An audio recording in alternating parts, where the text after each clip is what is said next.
I just want to say that before we go into the second half, Blues fans absolutely cracking me up. So on X at half-time whistle goes, Davies out, we're getting relegated. 20 seconds into the second half, we're going to the Premier League. It's all good, it's amazing.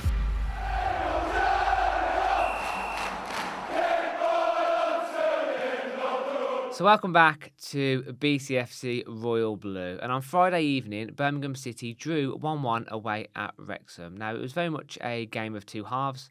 Wrexham had the better of the first. Birmingham looked a lot better and sharper in the second. But in this video, we're going to talk about everything that happened in the game, the chances, the goals, and what we think we did well, and what we think we can improve on moving forward as we move into this international break. So, Dad, over the course of 90 minutes, do you think a point was fair?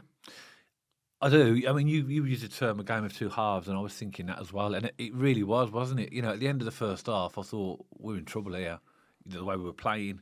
And then after the game had finished, I thought we look like a decent team. It's really weird. And I think to me, what it showed me for Birmingham City is that tempo is the key. Tempo. We looked a completely different side in the second half because we upped the tempo. We came right at them and we were much more on the front foot.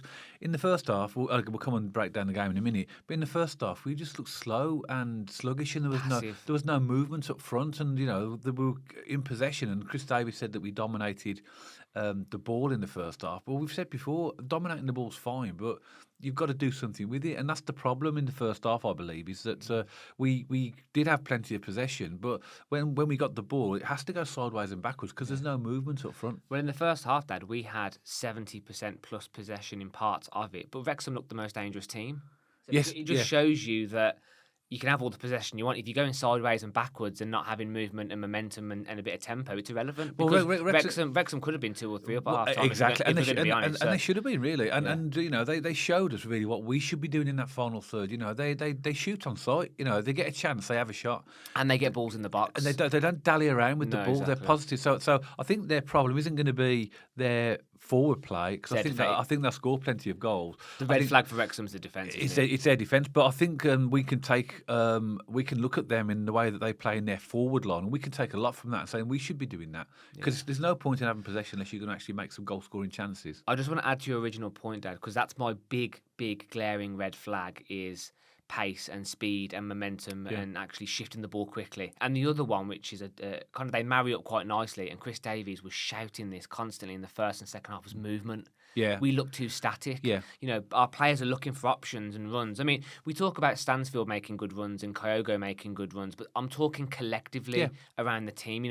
When Paik has it, and Leonard had it last night, they're looking for options, especially Leonard. Leonard tries to move the ball forward. There was nothing happening for him. No. But in the second half, we did. We started moving. We started carrying the ball a bit more. We started being imposing ourselves in the game and on Wrexham a little bit more. And as you said, it's hard to judge the game as a whole because it was so different in both halves. Yeah. I think that's going to be the determination of the season for us, right? If we can do what we did in the second half, but over 90 minutes, we're going to have a very, very good season, I think. But that's the difference. If we stay passive and, stay, compact and we don't move, then we're going to have a very bad season. And that's literally the difference, because we, honestly, I don't know what Chris Davies said at half time, but we came out like a completely different team. You wouldn't know if you were an alien who came down and you're looking at that game from the first half and the second half, you would not know that was a Birmingham City team that was playing in the first half. It was completely different. But you got to remember that, again, we have had a lot of turnover at the club again this summer. We are only in the first stretch of it's such early days here. We will get better. We will get momentum. We will start to click as the season goes on. Like, this isn't all doom and gloom. It takes time. And I just want to remind people, it took our time in League One to find our feet. It did. It's going to take time to find our feet in the Championship. But when I look at that second half, I'm a lot more encouraged. And as you said, if we can play like that every game, which I think for the whole game, it will progressively come over time. For the whole 90 minutes. For the full 90 minutes and every game moving forward, because obviously it's a long old season. Yeah. But if we play like that, we will be absolutely fine. And there are signs, aren't there? And even against, against Swansea in the game, against Sheffield Wednesday in the game, in certain areas of that 90 minutes, there are pockets of us playing well. We just need to up that consistency over the course of the 90 minutes, and we'll be absolutely fine. But I still think we, as a fan base, have to manage expectations. We're not going to win every game. We're in the Championship here, but I was encouraged with that second half for sure. And I know we're going to go through the game in a bit more of a a finer tooth comb and more detail now. But overall, Dad, that second half was much stronger. Shift the ball quicker, momentum, movement, and I think we'll be fine. I really do. Yeah, but I'd say the keys to do it over the 90 minutes and a more regular. Here's a question for you, Matt. When you saw the team selection, what's your thoughts? Oh my word! But I was texting you, weren't I? Because we couldn't be at the game, sadly. And in fact, on that day, just really quickly, I was actually in Wales in the morning of the game. I was in Newport and I was driving back. You know when you're on the motorway and you're in between trucks and the rain is just, you can't see where you're going. And the wind was really bad. I was actually driving home thinking, well, this could possibly get postponed actually if it picked up and got too bad because the weather was the sky camera showed the trees in the rain. It looked horrendous. Didn't it? I mean, in Wales especially, the weather was bad because when I entered into England, obviously it's about a 2-hour drive, it did ease up a little bit. But it was really bad in Wales in the morning. But that was one thing. The weather. It's the same for both teams. It's not an excuse or anything. It's just an observation that looked like difficult conditions. Phil Parkinson in his post-match interview said they've had 3 games in 6 days. Well, so have we. You know, it was exactly the same for us. So, those they're levelers, aren't they? Because they apply to both teams. But tell me about the team selection. What's your thoughts when you saw it? So as you said, me and you were going back and forth on a text. I was texting my sister, who sometimes makes the games. We were going back like. Well, I watched it with her. She wasn't happy with the team selection. No, I must admit, at first glance, I was asking some questions because. When Davies came out, Dad, in the post-match conference after Sheffield Wednesday, he said Doyle came off at 60 minutes for man management and to rest, but he didn't start. That's the one thing that really stood out. There's a few. The one that Beadle started was a big surprise. He did well. He did very well. I can't complain about his performance. But and a lot of people are saying, and I think we've even asked the question now, is it time to give him a chance? And obviously Chris Davis has watched our podcast and he's put him in. And he doesn't watch it. I phoned him for the game. I said it's time for Beadle to step up, mate. You got a line to Chris. Okay. But he came in. But it was the Doyle omission that really stood out for me. You know, I thought Leonard being in there as well was a surprise. But I was really expecting to see Tommy Doyle in that starting lineup. And he wasn't. And obviously he chose Mark Leonard over him because that would have been the position I presume that Tommy Doyle would have been in. And I don't know whether it's Chris Davis doesn't fancy Doyle in the team or whether he is carrying a bit of a knock-on injury we don't know about, which I would accept if that was the case.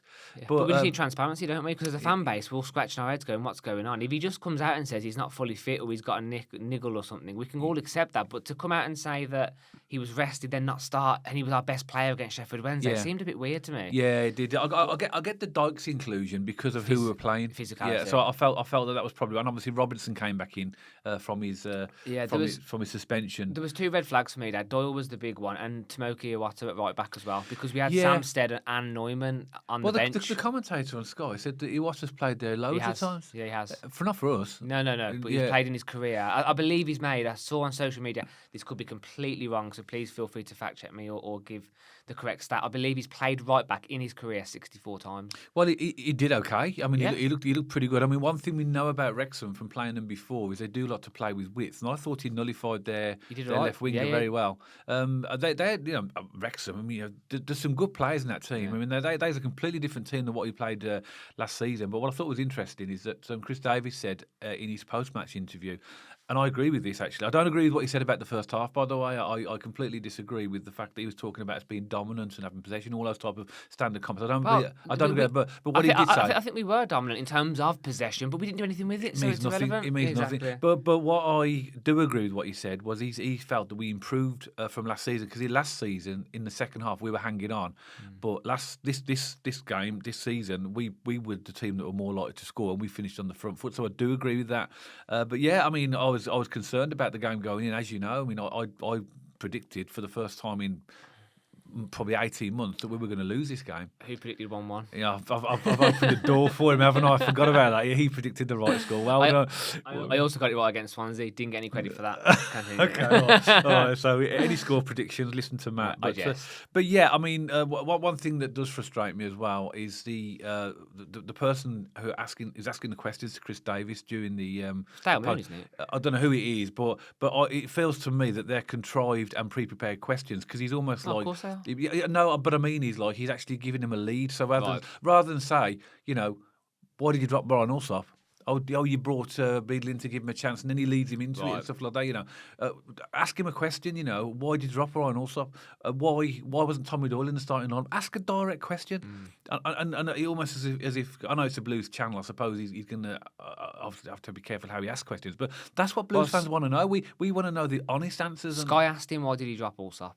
By the way, I agree that the Blues team and media team should be pressing him a little bit harder and asking more difficult questions. But when Sky asked him about Allsop and Beadle, he said that Beadle... Question, you're asking a question, basically asking a right direct question. Why did you drop Ryan Allsop? It's very different saying, you're giving Beadle a chance. You're almost like you're leading him into it, aren't you? So just give me a reason why. Is he out of form? Is he, is it tactical or whatever? But anyway, it's just something that frustrates me when I watch those post-match interviews. I just like them to be a little bit more, not to put Chris Davis under pressure, not at all, but just to get some real reasons why the decisions are being made. That's all I feel. But I was really surprised when I saw that, and somebody posted on X before the game actually started. So as the team news came out, and someone said, Chris Davis is either a genius or he's looking for a really long holiday, which I actually thought was really quite funny. As it turned out, the team that he picked, I felt coped quite well. In the second half, definitely. So I think he did okay. But let's get on to some of the nitty gritty of the match. Really, I mean, we've got to talk about the Wrexham goal. Yeah, I know. I mean, well, how many times are we going to have this conversation? I said in the pre-Wrexham video I was frustrated about having this conversation. Or sorry, maybe it was the Sheffield Wednesday Post video because it was a set piece again when Barry Bannon put it in. Yeah. And I was just, how many times are we going to have this chat that in a post-match video about us conceding from a corner or a set piece or a long throw? Well, that goal, it is now getting ridiculous. Well, that goal makes us now that in the whole championship we've conceded the most goals from set pieces. I'm not surprised. After that. So, and it was just so frustrating, and every time a team gets a corner or a set piece, I'm actually nervous. The same, I'm nervous. And I mean that was a really sloppy goal. I mean, Cleworth won the header. He shouldn't have won that first header, and then he headed it into George Dobson, who knocked it. It was a very, very poor Also, goal. that against Stoke, it was Laird who was marking the person. Against someone else, I think it was Stansfield marking the person. At Wrexham, it was Clara and Dykes. Yeah. It was our two biggest, most physical players on the pitch, and they don't get anywhere near him. No. And also, are we not protecting the keeper anymore? There's no one on Beadle to help. I always thought, well, when I was a kid growing up, you always put someone on the keeper to give him the freedom to move. So Clayworth was in between, obviously, the plate and Beadle. And then when the cross came in, he moved closer to Beadle. Yeah. So when he won that header, he had just tapped it in. Dobson but if someone was protecting Beadle, there would have been a better chance of clearing that again. So he basically had free roam of the 6-yard box. Two things there which are completely unacceptable for me. The first header and the follow-up is just ridiculous. The whole thing was really poor. And, and of course, at that point, when we went 1-0 down, because that was our, we hadn't scored in the last 3 away games, you think, well, what are we going to do now? They've scored a goal. How are we going to come back from this? You couldn't see it. I know that was early on. That was the 13th minute. But then just a few minutes later, six minutes later, Mark Leonard played that straight back pass back to whoever it was. Well, it was to nobody, wasn't it? Because Lewis O'Brien picked it up, and this was a brilliant save from Beadle. Yeah. Because that should have been 2-0. I texted you, didn't I, Dad, and said that's as good as a goal. In terms of contribution to the game, that Beadle save was as good as a goal for Blues. He did because it was point-blank range, really. Huey kicking himself he didn't finish that. How do you not finish that? That's a bread and butter finish, surely. But take nothing away from Beadle. What a save. Kept us in the game there. I mean, 2-0 down at that stage of the game, that would have been really a massive journey for us to come back to as well. But in the first half, you mentioned that, to me, it was a total lack of intensity. And, again, trying to sort of prioritise possession over penetration, trying to sort of keep the ball rather than trying to do something with it. But even the Sky commentators were actually, I think it was Curtis Davis, saying there's no movement. No. They were saying there was no movement up front, which is true. I mean, it's so obvious. It kind of sums up our season so far, so don't it? We criticise the players who have got the ball in at the back and in the midfield for not playing the ball forward. But if you haven't got an option, what do? You have to play it to somebody, and you've got to keep possession. But that was the frustrating bit. We had a good free kick from Mark Leonard in the 24th minute, which was on the left-hand side. And I think he actually generally tried to sneak it into the near post. Yeah, he did. Good save from their goalkeeper. And we had Damari Gray weaved his way through, didn't he? He looked like, to me, the best player in the first half for us again, Damari Gray. He stood out, didn't he? He was trying to do something and be positive. And that's the one he weaved through, got a shot off, and the goalkeeper saved it. That was a good battle down our left, their right. Yeah. Demarai Gray. It was actually quite good to watch for the first half, especially, and it was a good little battle. I thought they both did well. I thought Demarai Gray did well, and at times their right back did pretty well as well. I mean, Yeah. I felt like it was a good battle to watch between them, and it was. I think Demi Gray in the first half was the only player that I thought, oh, he's actually at least had a go going forward. Yeah, and again, I think it wasn't the best shot because it was easy for the goalkeeper to save, but Yeah, at players were least hanging in there, but he got through as well. And then near the end of the first half, George Dobson again had a shot. He shot it straight at Beadle. I mean, Beadle has this tendency. We've said this before, which I think on occasions is a really good thing. He has a tendency to parry the ball rather than catch it. Right? And I think in those conditions particularly, it's probably the right thing to do. On a number of occasions, the ball came over. He's tall, isn't he? Yeah. And he basically got it out of danger. So that's a good thing. But I think he has been prone to mistakes doing that when he was at Sheffield Wednesday. He parries it sometimes to the wrong area. Into danger areas. But I think he did all right yesterday, to be honest, as well. I think Beadle had a great first half, Dad, because Wrexham were the stronger team in the first half, and he did some good shot stopping. Yeah. Distribution's decent as well, but we did go a bit more direct, didn't we? And, yeah. I've got a note here, Dad. It was 6 seconds into the game. It made its way back to Beadle, and it was a long hoof up to Dykes. And I knew that even 6 seconds in after he did that, I was like, we're going to go a bit more direct tonight. Yeah. You just felt it, didn't you? Yeah, I think the conditions warranted that as well. Yeah, I actually feel better doing that. I feel safer doing that sometimes, yeah. Okay. And then just before half-time, we had a golden chance as well when Awata crossed the ball over from the right and Kabor slipped in their 6-yard box and it's to dim it, and he knocked it just over the bar. So having said that, though, we talked about those chances we've spoken about. We did have some half chances in the first half, but they were the standout things. But overall, our play I thought was very laboured, lack of intensity, and very disappointing. Actually, I was a bit worried at half time. Well, Dad, I think the valid question to ask was, where's our next goal coming from? When you watch that first half performance and Wrexham are shooting on sight, they're getting balls in the box, and we're looking at the way we're playing and we're dominating possession, we're having a lot of the ball. But it's sideways and backwards again. And I was thinking to myself, where is our next goal coming from? Because we lacked creativity. Well, step up Patrick Roberts for first minute of the second half. 20 seconds. Yeah, exactly. Yeah. But I just want to say that before we get into the second half, Blues fans absolutely cracking me up. So on X at half-time whistle goes, Davies out. We're getting relegated. 20 seconds into the second half. We're going to the Premier League. It's all good. It's amazing. The hopium was journey great. of a football fan. I mean, to be fair, it does get to you. It does get to you. I was on the edge of my seat watching that game, and this is a fixture that I just like to get out of the way. I like playing Wrexham in terms of that. I think that their story's fantastic. They've done very well. Really good fans. Really, really good fans. So respectful on our comments and stuff like that. But it's a tricky game for us, and I just liked and all the hype around it. Well, I think the hype died down a bit, hasn't it? It was nowhere near what it was last season. Yeah, thankfully. Nowhere near. But Wagner was on the telly. Tom Wagner was on the telly before doing the interview. Sir Tom. And he was there. He was in the crowd. He spoke really well. He always does on TV. I love listening to him. I think he tries to hype it up as much as he can because he wants the revenue and he wants that whole spectacle around the game. And I get it. It's not going anywhere. It's not for me personally. I just want it to be all about the football. But yeah, I'm glad the whole Hollywood NFL thing has sort of died down a bit this season. And particularly at their place. I don't mind playing them at our place, but their place, there's always that hype and that jeopardy, isn't there, about Wrexham? But they have made a massive change in terms of their personnel. Well, they're a good team, and they're going to be fine. They're going to be.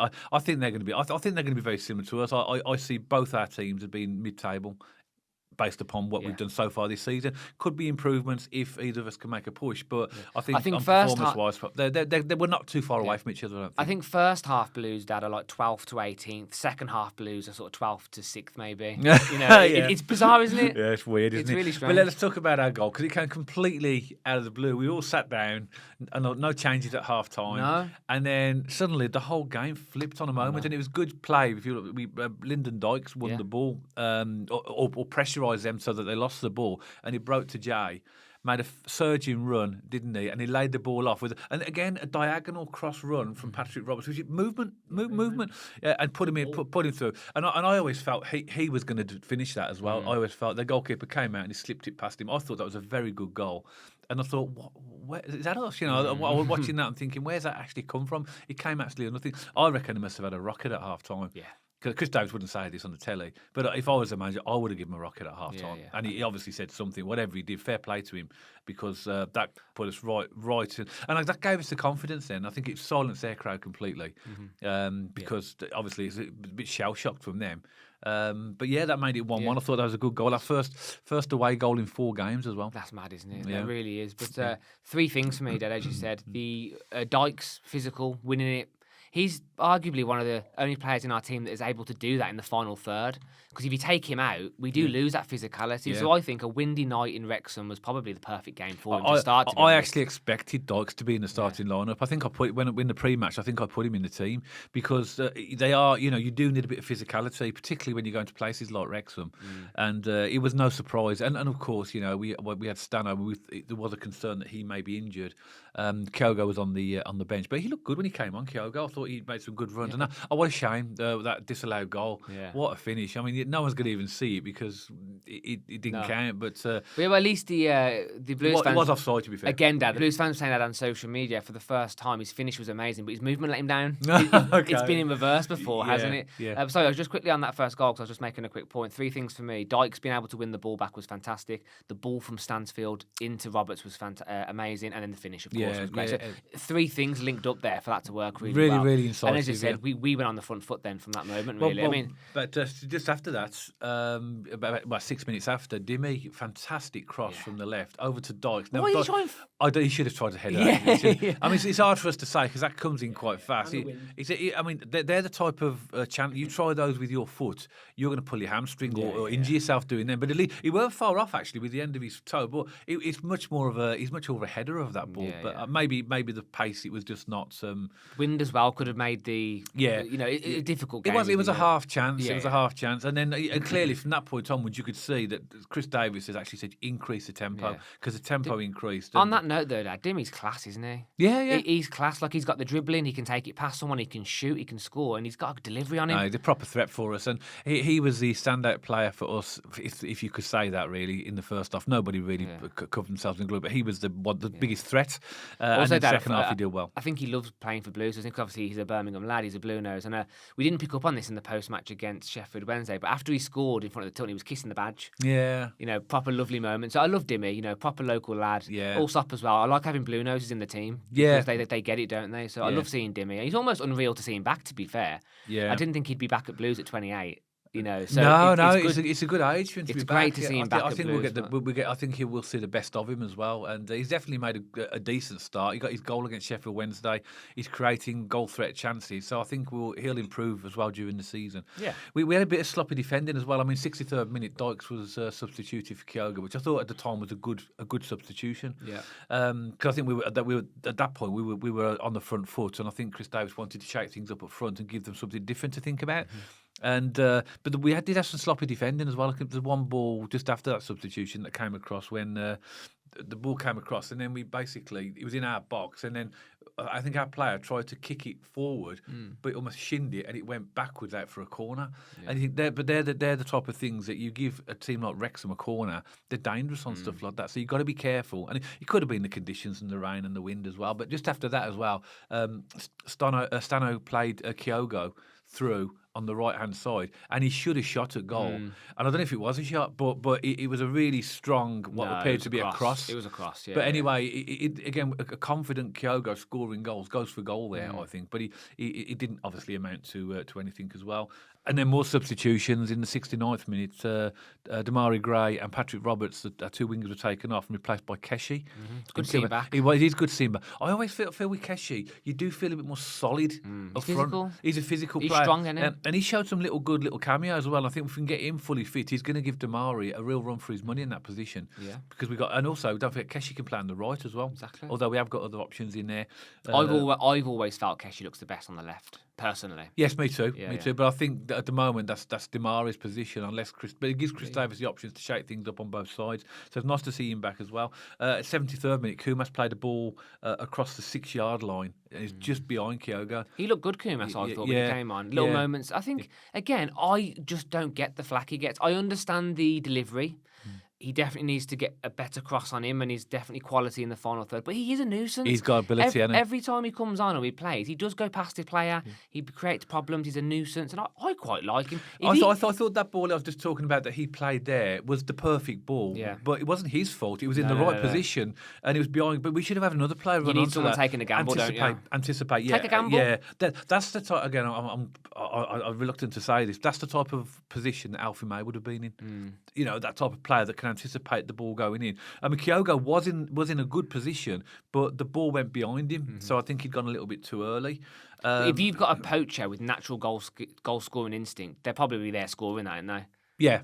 Oh yeah, You know, exactly. But that's what I'm saying there. That's the type of, you know, they call it the fox in the box, don't they? Someone who's tends to be in the right position for those. And Alfie May, kind of Kevin Phillips, you know, those kind of players that just knew where to be in the middle of the box, you know. Yeah. So you know, I mean, I thought second half, without a doubt, we were the better team, and we were the dominant team, but not in a possession way, as in a goal threat type of way, which is what we need to be more. I think Wrexham. I think we really managed Wrexham very well in the second half. I thought the first half was theirs, and the second half was ours, just like last season. I think that's fair. fair. No, actually, that's not true, is it? Because second half, they really pressed us at the end. I think we were. They really pinned us in last year in the second half. Actually, So you could argue that we have, like Chris Davies said, you know, we were better.